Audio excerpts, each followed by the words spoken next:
How's it going, everyone? So today I got the Sivga Phoenix. This arrived a day or two before my M1570s, and I couldn't really understand why I liked this until the M1570s got here. Let me explain. So I usually listen to planars, alright? Although I have dynamic headphones, I wanted a pair to travel with. Now this is a dynamic driver headphone with very low impedance, so it's easy to drive. You can plug it into your phone or your amp or laptop or anything, and it'll sound just about the same. And I've confirmed that. I plugged it into my dongle DACs, I plugged it into my amps. Sounds the same whether it's 45 milliwatts powering this thing or 1 to 3 watts powering this thing. Sounds about the same. Love that. So when I first got this, I was like, whoa, I didn't know dynamic drivers can do this. Sivga calls it the Rubidium iron Boron magnet. So it's a very strong magnet. That's why it sounds energetic. That's what really expensive dynamic drivers are like. They're fast. What does the Sivga Phoenix sound like? It's very close to your head. It's very intimate and warm sounding. So it's kind of just like the M1570s. If you listen to intimate vocals, it's right here, right next to you. Almost enveloping, but this imagery is not there. But it sounds amazing for what it does. And what it does is micro details. You get the lip smack, the tongue smacking, the breathing, everything that you want to hear in the intimate vocal sound. So like Melanie D.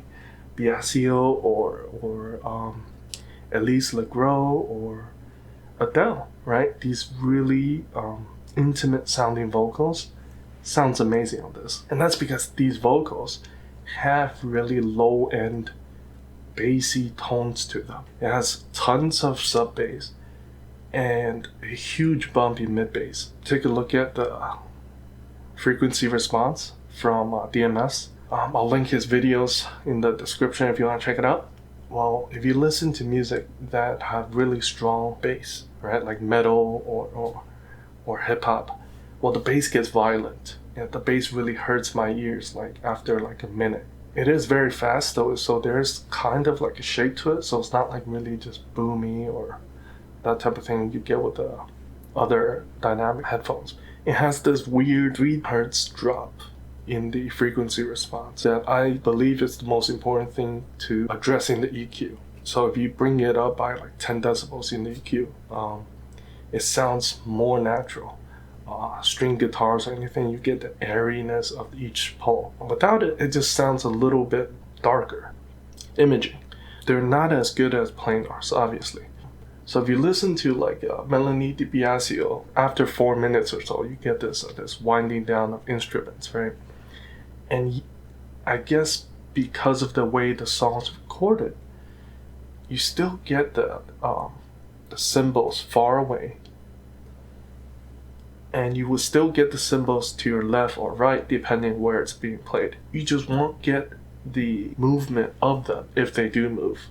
In Deserve It All by Neat Bugs, at some point you get this cymbal that's moving from right to left. On this, you kind of don't have that feeling throughout. You kind of just feel it here, and then just straight up here. Separation is still pretty good on this. You can hear different strings being pulled or different guitar riffs, even when it gets crowded. Beyond the Dark Sun by Winter Sun is amazing on this.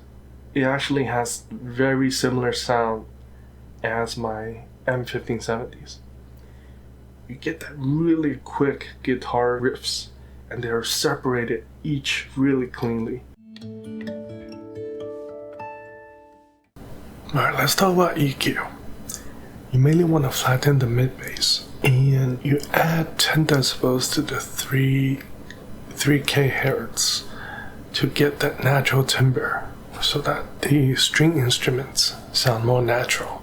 And then the rest would just be taming the highs so that it doesn't hurt your ears. But this EQ will work for everything except title. It just makes the sound more refined. Now, if you have a pair of these, let me know what you think in the comments down below. That's it for now. Did you like the video you just watched? Well, there's some more to your left. And if you really liked it, give it a thumbs up. It will really support my channel. Thanks.